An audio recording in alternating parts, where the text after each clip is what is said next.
All right, Brian, hold on. Brian Claypool, let me ask you this question. If you're following a young woman and you think she's in trouble and you see this person following her, would you think that he'd go up to her and say, look, honey, you look like you're intoxicated, and that's not to in any way blame the victim or embarrass the family. It's because every piece of information counts. Let's get your cab. He does not communicate with her. He follows her up to the point where he says another man comes up and puts his arms around her, and this second mystery man and Hannah start talking, and then he leaves. Does that story make sense to you?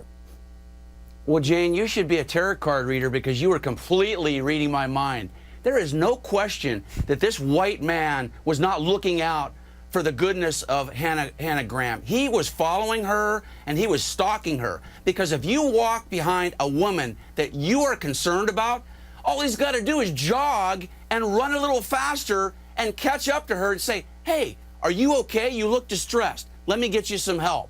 And then here's another thing, Jane. Absolutely. If his story is true, which I don't believe, he sees a big 280-pound black man approaching her. You don't think he's going to go in there and intervene and say, hey, dude, do you know her? I just want to make sure. So I completely do not believe Let me play devil's this advocate man. here for a second. All right, Brian Claypool, criminal defense attorney. Yeah.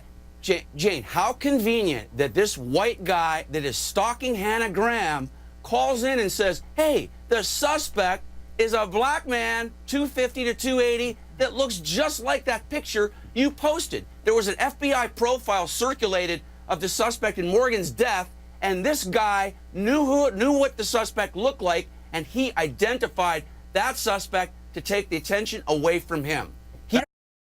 Brian Claypool, she was released without being charged.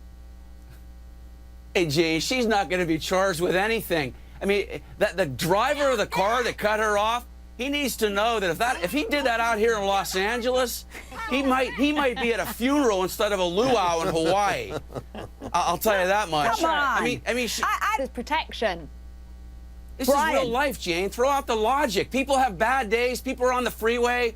She reacted. This guy instigated. And here's another thing. She was at the stop sign. Instigated it. And the guy should have just sat there. No, he honks his horn. No. I heard that honk. I'm like, oh, no.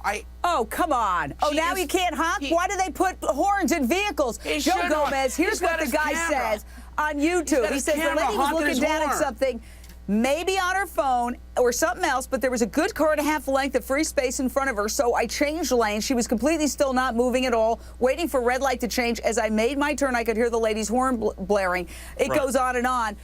But the bottom line, I wasn't there. I don't know. Either of these people are invited on. But